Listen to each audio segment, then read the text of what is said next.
thank you very much for having me here. I'm going to discuss a little bit, we were talking about coal phase out, and I'm going to present one tool on how to do coal phase out, or what might help a coal phase out. And maybe one word on Urgewald, which is my organization. That's an environmental and human rights organization working a lot on finance, trying to exclude bad projects from happening or bad financing from happening. That's where we come from.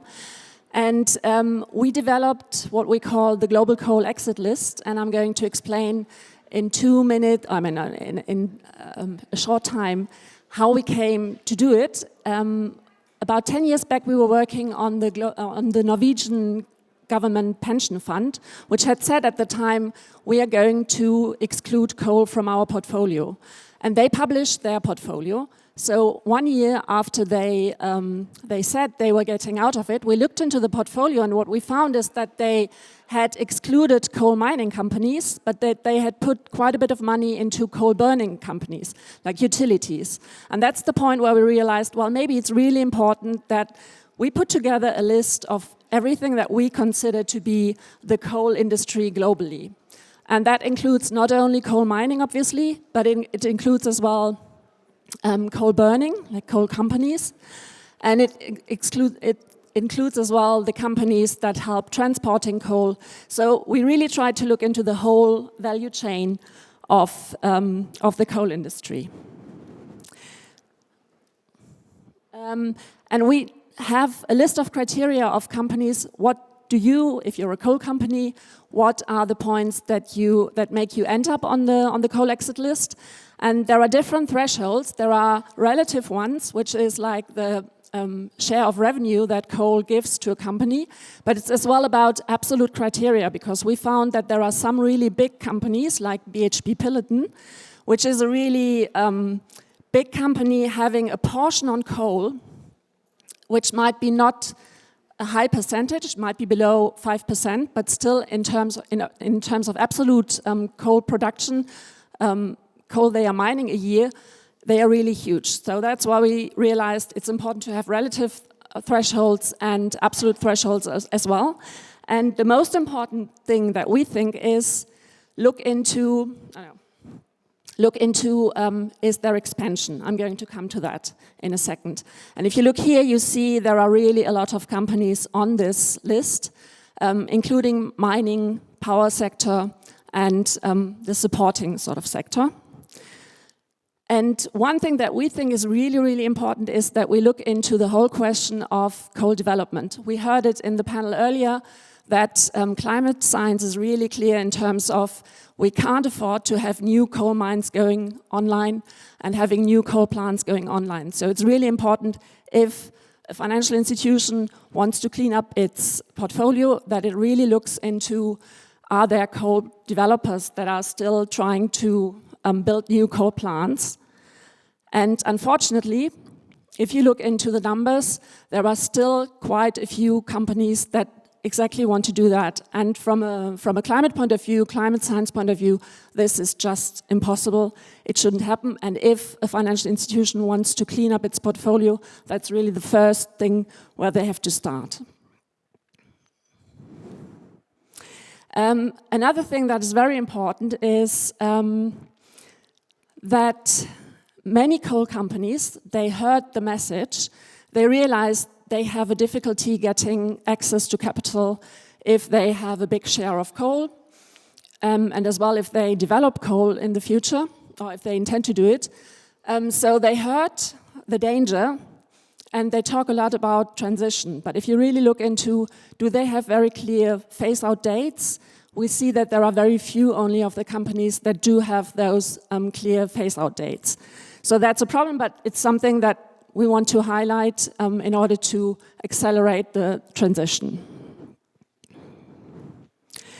And maybe it's interesting to see, well, is it just one little instrument that exists somewhere in one corner of the internet and no one's really using?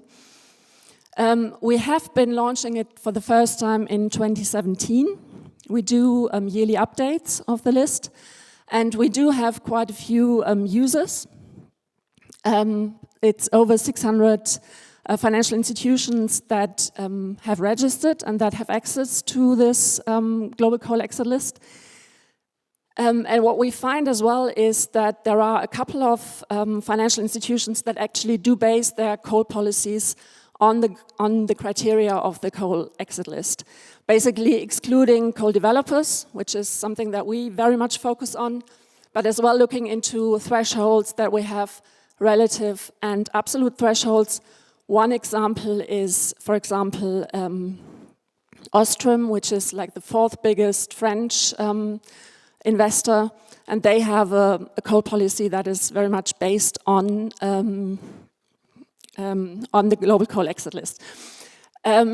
One thing that this list is useful for as well is, I mean, we are an NGO, and if financial institutions come out with a policy, the exit list helps us as well to identify, is it a proper policy, or is it some kind of window dressing in terms of, do they have an exclusion threshold of 50% coal share of revenue, or do they have one of 30%?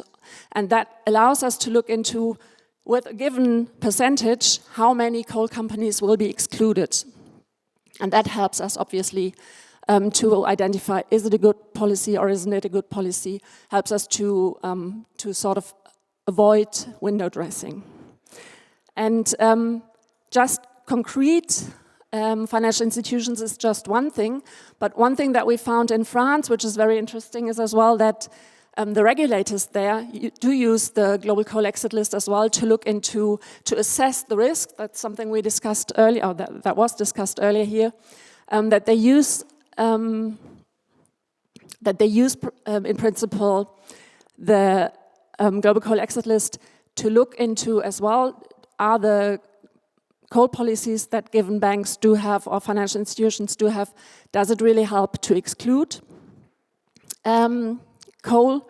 And it asks the banks to use the global coal exit list to assess their portfolio and see how much coal they still have in their portfolio.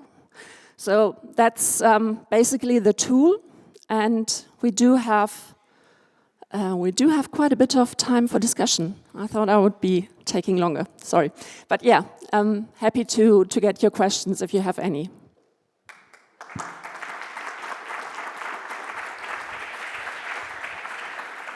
Thank you so much, Regina Richter. We'd like to have a chance and see if there are any questions from the audience. I'll have to hold my hand up like this so I can see. Do we have anyone that would like to ask a question of Regina Richter from the Global Coal Exit List? We have a microphone with my colleague Alex, if I see any raised hands. I have one that I wanted to ask. You said that the list is updated every single year. What does the process of coming off the list look like? And how is it like, and then is there a celebration of a kind for that? Yeah, I mean, we do have quite a lot of colleagues which look into the annual reports of the coal companies, that look into any sort of public information that is there to be found on the coal companies, and then they put all of this together. And yeah, and then we have a launch date every year, and we try to launch it via some media. I mean,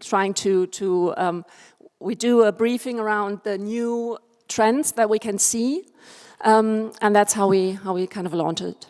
Mm-hmm. Thank you so much. Let's have a celebration next year. I see, Alex, I see a question here in the front row. We have, I think, time for just this one question before we move on. Please, go ahead. Sure. Jennifer Lakey, World Resources Institute. I'm interested in how you've managed to capture data from state-owned enterprises or firms that are not publicly traded, where that data may be difficult to access. Yeah, I mean, as I said, it's really looking into annual reports of companies and everything that we can find in terms of publications. It's as well that we don't have only people speaking German and English, but we have, for example, people working and speaking Chinese or speaking Russian. So being able to access more information that is out there that wouldn't be available to someone being limited in terms of languages. Thank you so much for the question. Thank you so much to our guest Regine Richter for her pitch.